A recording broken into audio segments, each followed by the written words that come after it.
প্রিয় দর্শক মণ্ডলী, চুয়াডাঙ্গার সেই বিখ্যাত খেজুর গুড় বা খেজুর গুড়ের রস ভাঁড়ে সংরক্ষণ করার পূর্বে যে ভাঁড় পোড়া দেওয়া হয়, সেই ভাঁড় পোড়া দেওয়ার অভিনব প্রক্রিয়া চলছে।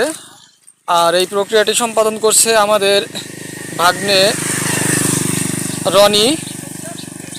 তো দেখতে পাচ্ছেন, প্রথম পর্যায়ে আমরা আমাদের ভাগ্নে রনি ভাঁড়গুলোকে ঠিক সুন্দরভাবে একটা গোলাকার আকৃতি দিল।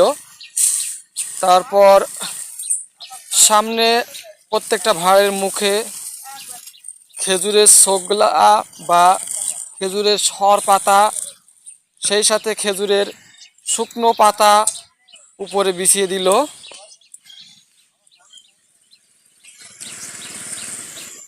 অতঃপর পুষ্টার পাটকাঠি দিয়ে সেই খেজুরের ছোগলার নিচে অতি সুন্দরভাবে আগুন ধরিয়ে দিচ্ছে,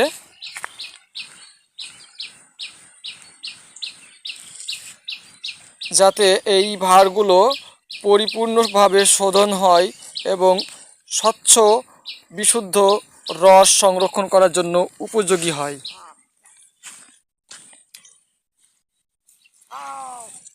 এই ভাঁড় পোড়া সম্পর্কে আমাদের ভাগ্নে রনি কিছু বলবে। রনি, এই ভাঁড়গুলো মূলত পোড়া দেওয়ার কারণটা কি, আমাদের যদি একটু বলতে।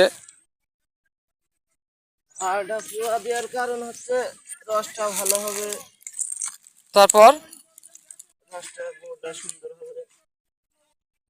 আর এছাড়া কি অন্য কোনো বিষয় আছে যে এই ভাঁড় দেওয়ার পেছনে গোপন অন্য কোনো রহস্য আছে? না, আর রসটা ফটিক হবে।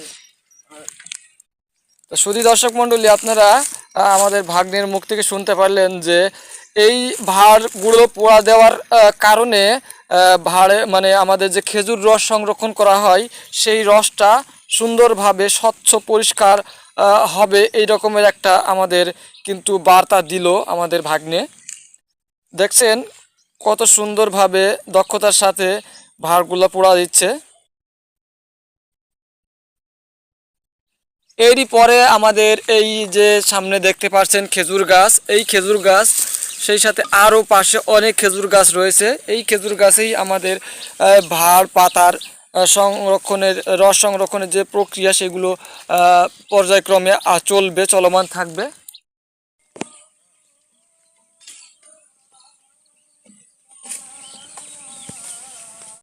আই কি গাছটা হ্যাঁ সুন্দর, আইয়ের গাছটা খুবই কিছু কি আজকে পূর্ণ জিরান কাঠ, তাই না?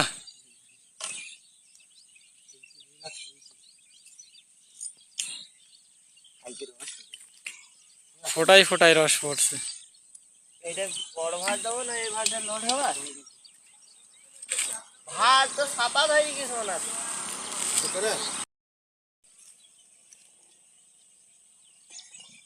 কি করিস ভাত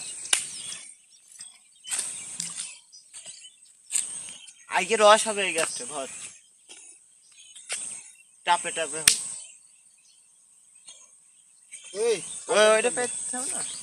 ওই হ্যাঁ মানে দুটো পেতে সাইকেলটা নিয়ে চল। হ্যাঁ এই এই কলপান নিয়ে চলে ঝাড় গা গা গা গা গা। ওই গাছটা ভার পাতবো না। হ্যাঁ ওটা পাতবো না, এটা জল ঝাড় দেখবো। আরে নতুন ভাড়টা ওই গাছটা পাতবা বড়। হ্যাঁ আমি গেলাম না, তোমরা ওই পাত দিয়ে এসে ওই পারে ভিডিও করো, ওই পারে ভিডিও করতে হবে।